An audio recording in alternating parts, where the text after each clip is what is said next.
ഇപ്പോൾ MSFന്റെ ജില്ലാ secretary PK Muhammad Qasem കൂടി ചർച്ചയിൽ.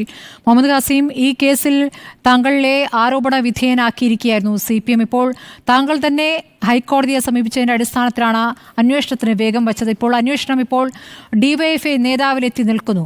അവിടുന്ന് അങ്ങോട്ട് മുന്നോട്ട് പോകുമോ അന്വേഷണം? തീർച്ചയായിട്ടും അന്വേഷണം മുന്നോട്ട് പോകണമെന്നാണ് വിചാരിക്കുന്നത്. അതുകൊണ്ട് തന്നെയാണ് കേരള ഹൈക്കോടതിയുമായി ബന്ധപ്പെട്ട് മുന്നോട്ട് പോകാൻ വേണ്ടി തീരുമാനിച്ചിട്ടുള്ളത്.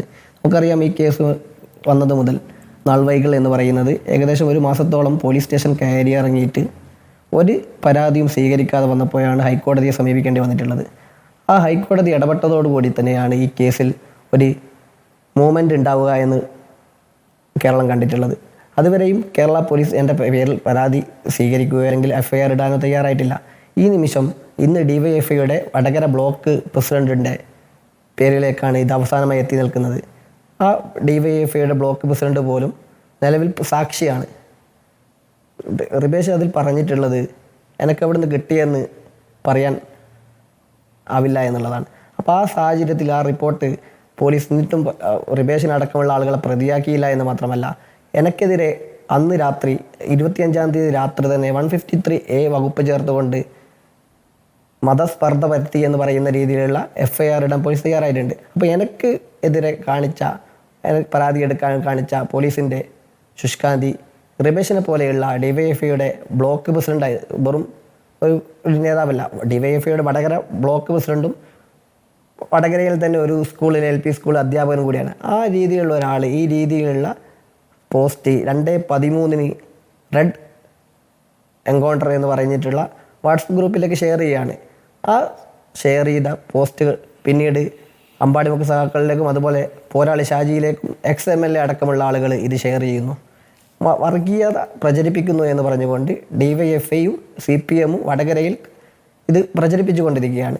ഇത് പരിശോധിച്ച് നോക്കുമ്പോൾ, ഈ കേസിൻ്റെ നാൾവൈകൾ നമ്മൾ പരിശോധിച്ച് നോക്കുമ്പോൾ, പോലീസ് കൊടുത്ത റിപ്പോർട്ടിൻ്റെ മുകളിൽ നമ്മൾ പരിശോധിച്ച് നോക്കുമ്പോൾ എവിടെയും വലത് ഹാൻഡിലുകൾ ഇതെവിടെയും ഷെയർ ചെയ്തായിട്ട് നമ്മൾ കാണുന്നില്ല. പക്ഷെങ്കിൽ എന്നെ പ്രതിയാക്കി നിർത്തിക്കൊണ്ട് CPM വടകരയിൽ ഒരുപാട് പരിപാടികൾ സംഘടിപ്പിച്ചിട്ടുണ്ട്. ഒരു മാസത്തോളം ഈ 28-ാം തീയതി മുതൽ ഏപ്രിൽ 28 മുതൽ ഒരു മാസത്തോളം ഈ വർഗീയ പ്രചാരണം നടത്തുന്നത് MSFൻ്റെ നേതാവാണ് എന്ന് പറഞ്ഞുകൊണ്ട് വടകരയിൽ നടത്തിയ പരിപാടികൾക്ക് അല്ലെങ്കിൽ പൊതുസമ്മേളനങ്ങൾക്ക് അല്ലെങ്കിൽ പ്രതിഷേധ റാലികൾക്ക് CPMന് ഇപ്പോൾ എന്താണ് പറയാനുള്ളത് എന്നാണ്. UDF ആണ് പിന്നിൽ എന്ന് തന്നെയാണ് പറയുന്നത്. ഉറവിടം UDF ആണ് എന്നാണ് പറയുന്നത്. UDF ഹാൻഡിലുകളാണെന്ന്. യെസ്, അതിലേക്കാണ് ഞാൻ വരുന്നത്. ഞാൻ നേരത്തെ സൂചിപ്പിച്ചതുപോലെ തന്നെ റിബേഷ് ഇപ്പോഴും പ്രതിയായി ചേർക്കാൻ തീരുന്നത്. റിബേഷിന് അറിയാൻ റിബേഷ് പറഞ്ഞു, റിബേഷ് അല്ലെങ്കിൽ 48 മണിക്കൂറായി പോലീസ് ഇത് ഹൈക്കോടതിയിൽ നൽകിയിട്ട് ഇന്ന് വരെ മാധ്യമങ്ങൾക്ക് മുമ്പിലേക്ക് കടന്നു വരാൻ റിബേഷ് തയ്യാറായിട്ടില്ല. ഞാൻ 25-ാം തീയതി 3 മണിക്ക് ഇത് പോസ്റ്റ് കണ്ടത് മുതൽ ഒരു മാധ്യമങ്ങൾക്ക് മുന്നിലേക്ക് വരുന്നുണ്ട്. ഇപ്പോൾ ഞാനല്ല എന്ന് തെളിയിക്കാൻ വേണ്ടിയിട്ടുള്ള എല്ലാ പോരാട്ടങ്ങൾക്കും വേണ്ടിയിട്ട് ഞാൻ മുന്നോട്ട് പോയിട്ടുണ്ട്.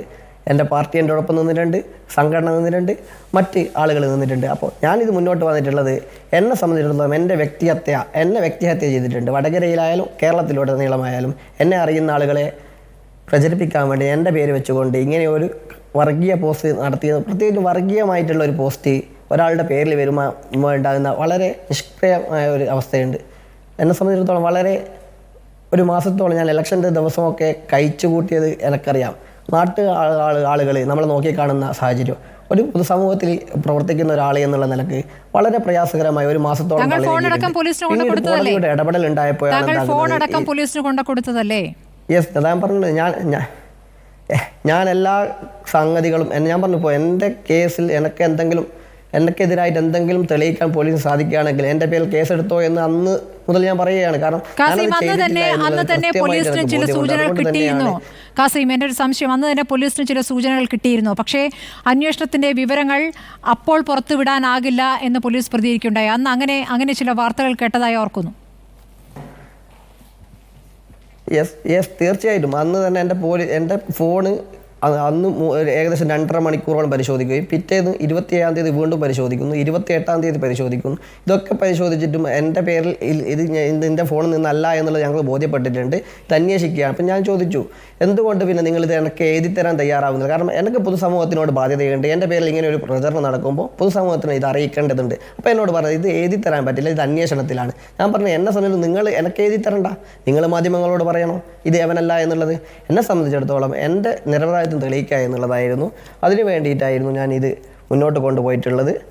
ഇപ്പോൾ എന്തായാലും 25-ാം തീയതി മുതൽ നടത്തിയിട്ടുള്ള നിയമ പോരാട്ടമായിരുന്നു.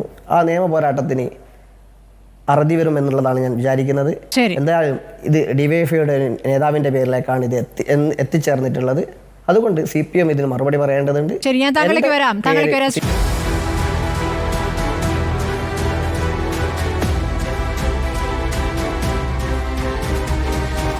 ഡിബേറ്റ് വിത്ത് സ്മൃതി പരുത്തിക്കാട്.